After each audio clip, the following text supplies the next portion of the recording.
اور فوجیوں نے آپ کے خیموں کا رخ کر لیا ہے۔ خیمے جلانے لگے ہیں، یعنی خیمے جل رہے ہیں، اور آپ کی غیرت جوش میں آئی اور پانی وہیں پھینک ڈالا اور تیزی سے خیمے کی طرف واپس آئے۔ معلوم ہوا کسی نے بھی خیمے پر حملہ نہیں کیا۔ دشمنوں کا مطلب تھا کہ کسی ہیلے سے امام کو پانی پینے سے روکا جا سکے۔ ایک روایت میں ہے کہ امام حسین عمر سعد کے سامنے 3 باتیں رکھی گئیں۔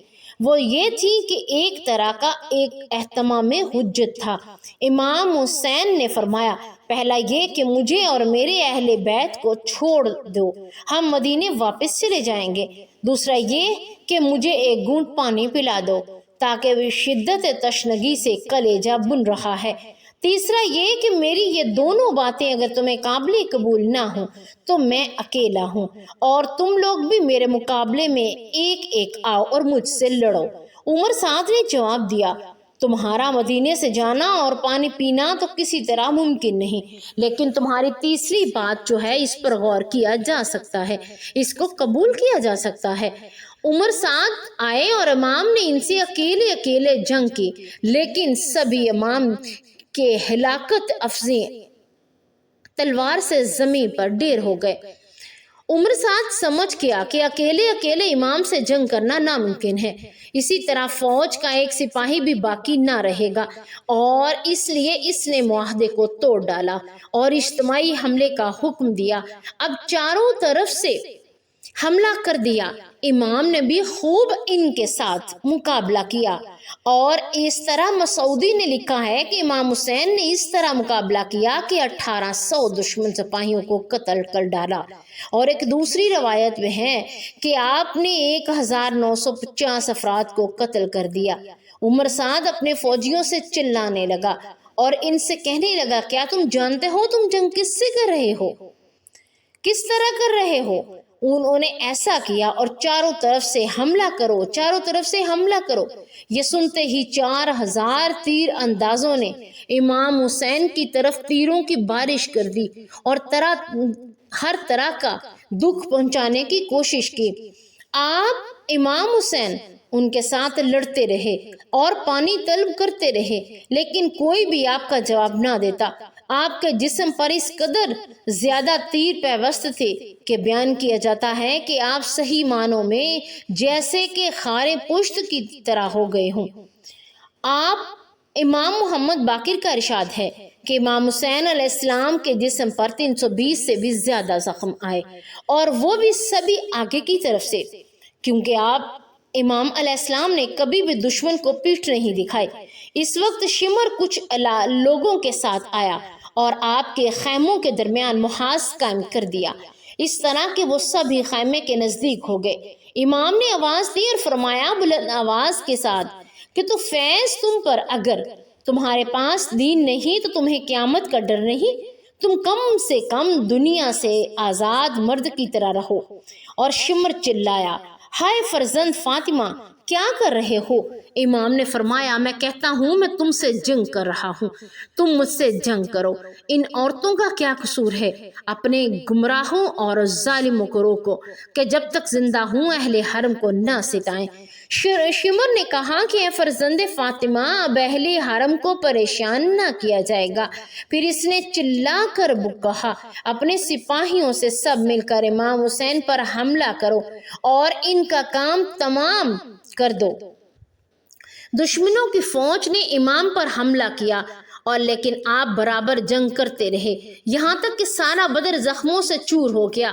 آخر کار ایک ظالم صالح بن وہب سامعین وہاں آ گیا۔ اس نے اس کی آپ کی ران پر اس قدر تلواریں ماری کہ آپ گھوڑے کی پشت سے زمین پر گر پڑے اور اپنے دائیں رخسار کو زمین کی طرف کر لیا اور جنگ کرنے لگے۔ امام حسین علیہ السلام کے آخری لمحوں میں حضرت زینب خیمہ سے باہر آئیں اور وہ فریاد کرتی ہیں۔ انہوں نے فرمایا کہ اس کے ساتھ امام حسین کے کئی عالم تھے، اور زینب نے فریاد کی کہ زینب کی یہ فریاد اس قدر دل خراش تھی کہ عمر سعد بھی روتے رہے۔ ان کی دھاڑی بھیگ گئی، لیکن اس کے باوجود بھی عمر سعد نے اپنا چہرہ ان سے موڑ لیا اور کوئی جواب نہ دیا۔ حضرت زینب علیہ السلام فرماتی ہیں، حضرت زینب کی فریاد بلند کیے ہو کہ تم پر کیا، تم سے کوئی مسلمان نہیں، لیکن تم نے بھی بی بی زینب کا جواب نہ دیا۔ امام حسین جان کنی کی حالت میں زمین پر پڑے تھے، کسی کو ہمت نہ ہوئی کہ آخری ضرب لگاتے۔ دشمن کا ایک فوجی حلال بن نافع وہاں آیا اور اسے قتل گاہ کی طرف جب اس نے دیکھا کہ حسین اپنے بچوں میں اپنے خون میں لوٹ رہے ہیں، وہ جان کنی کے عالم میں تھے۔ ان کے چہرے کی تبانی اور قامت کی زیبائی نے مجھے ان کے قتل سے باز رکھا۔ میں نے کبھی بھی ایسے شہید کو نہیں دیکھا تھا جو کہ اپنے خون میں لوٹ رہا ہو۔ اور امام مجھے پانی پلا دو۔ ایک ظالم نے کہا، تم پانی نہ پی سکو گے، اب تو دوزخ کا کھولتا ہوا پانی ہی تمہیں ملے گا۔ امام حسین علیہ السلام نے فرمایا، میں جہنم کا کھولتا ہوا پانی پیوں گا؟ نہیں، ہرگز نہیں، بلکہ میں رسول خدا صلی اللہ علیہ وآلہ وسلم کی خدمت میں پہنچوں گا اور ان کی بارگاہ میں بہشت کا شیریں جام پیوں گا، اور تم لوگوں کے ظلم و ستم کی جو تم نے میرے ساتھ کیا ہے اس کی شکایت کروں گا۔ امام کی گفتگو کا ان سنگ دل پر کچھ بھی اثر نہ ہوا، اور عمر سعد نے اپنی دائیں طرف سے کھڑے ایک سپاہی سے کہا کہ حسین کو راحت پہنچا دو۔ اور ایک روایت میں ہے کہ انہوں نے اس انسان سے کہا تھا کہ جاؤ ان کا سر بدن سے جدا کر دو۔ استغفر اللہ۔ اس طرح کرنے سے کہ اسے سکون ملے گا، لیکن جب وہ آگے چلا تو اس کا دل اور ٹانگیں کانپتی رہیں اور وہ شخص ایسا نہ کر سکا۔ اور سنان جب واپس آیا تو شمر نے پوچھا، تم نے کیوں ایسا نہ کیا؟ اس نے کہا کہ مجھے ڈر لگتا ہے۔ تو شمر نے کہا، میں جانتا ہوں کہ تم مولا فرزند رسول ہو، ادھر مادر کی حیثیت سے بہترین انسان ہو، اس کے باوجود تمہارا سر بدن سے ضرور جدا کیا جائے گا۔ امام حسین نے اس وقت شمر سے کہا، جب تم پانی پلا، تم نے میرے قتل پر کی تیاری کر ہی لی ہے تو ایک گھونٹ پانی پلا دو۔ شمر نے کہا، عجیب ہو، ذرا تم صبر تو کرو، تم سمجھتے کیوں نہیں؟ تمہارا باپ ساقی کوثر ہے، وہ جام کوثر سے دوستوں کو سیراب کرے گا، صبر کرو تاکہ انہی کے ساتھ سیراب ہونا۔ اور دوسری طرف میں نے چمن سے شمر سے کہا کہ خدا کی قسم ایک گھونٹ بھی نہ پیوں گا۔ اور امام حسین کے بعد ان کی قدر ہونے والے یعنی عمر سعد نے اپنے لشکر اعلان کو فرمایا کہ کون ہے جو حسین کو روندے، اور ان کے سینے پر پشت پر گھوڑے دوڑائے۔ 10 افراد تیار ہو گئے اور وہ اپنے گھوڑوں کے ساتھ آپ کے سینے اور پشت پر دوڑنے لگے، اس طرح کہ یہ حالت ہو گئی کہ امام کے سینے اور پشت کی ہڈیاں چور ہو گئیں۔ اور 10 افراد کو ابن زیاد کی طرف سے بہت زیادہ انعام دیا گیا، جبکہ امام حسین علیہ السلام کی پشت سے زمین پر تشریف لائے۔ آپ کے گھوڑے نے جس کا نام ذوالجنا تھا، یہ آپ کا طواف کرنے لگا، اس طرح وہ آپ کا بچاؤ کر رہا تھا، بار بار ہنہنا رہا تھا۔ عمر ساتھ چلا آیا اور اس گھوڑے کو پکڑ کر میرے پاس لاؤ، کیونکہ یہ رسول خدا کا بہترین گھوڑا ہے۔ بہت سے لوگوں نے اسے گھیر لیا تاکہ پکڑیں، لیکن وہ اپنے پاؤں مار کر سب کو دور کرنے لگا۔ اس عالم میں اس نے 40 آدمیوں کو بھی قتل کر ڈالا۔ عمر سعد چلایا کہ جب اسے چھوڑ دو تاکہ دیکھو کہ وہ کیا کرتا ہے۔ جس وقت گھوڑے امن کا احساس کیا تو امام حسین کے بندے پارا کے قریب آیا اور اپنے بالوں کو خون حسین سے رنگین کیا اور امام کا بدن سونگ لیا، پھر بلند آواز سے چلانے لگا۔ امام محمد باقر کا ارشاد ہے کہ وہ چلا کر کہہ رہا تھا، اے ظلم ہائے ظلم، اے ظلم ہائے ظلم، اس امت کا جس نے دختر رسول صلی اللہ علیہ وآلہ وسلم کے فرزند کو قتل کیا۔ پھر ذوالجناح نے خیمے کی طرف رخ کیا اور وہ چلاتا ہوا چلا گیا۔ روایت میں ہے کہ جس وقت ذوالجناح کی آواز خیمے میں پہنچی تو وہ ذوالجناح زینب نے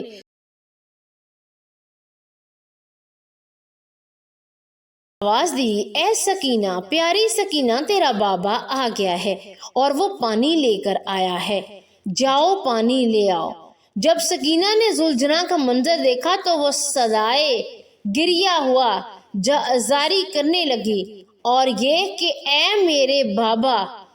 میرے بابا کو کیا ہوا ہے؟ قیامت کے دن کہاں چھوڑ آئے ہو؟ میرے بابا جو شافع محشر ہیں انہیں کہاں چھوڑ آئے ہو؟ روشنی چشم رسول کہاں چھوڑ آئے ہو؟ گھوڑے سے خطاب کر کے چند اشعار پڑے، اے مبارک گھوڑے، میرے بابا کو دشمنوں کے درمیان خاک و خون میں غلطاں چھوڑ آیا۔ لوگ بابا کے بدن پر زخم لگا رہے ہوں گے، گھوڑے واپس چلے جاؤ اور میرے بابا کو لے کر آؤ، اگر تم لے آئی تمہاری عزت کروں گی اور تمہارا احترام کروں گی۔ گھوڑے نے خیام کے پاس ہی قدر یعنی اپنا سر پٹکنا شروع کر دیا اور ایک روایت میں آتا ہے کہ وہ وہیں مر گیا۔ پھر ایک دوسری روایت میں آتا ہے کہ وہ وحشت زدہ اہل حرم کے پاس چلا اور اپنے آپ کو نہر فرات میں ڈال دیا، پھر اسے کبھی بھی نہ دیکھا۔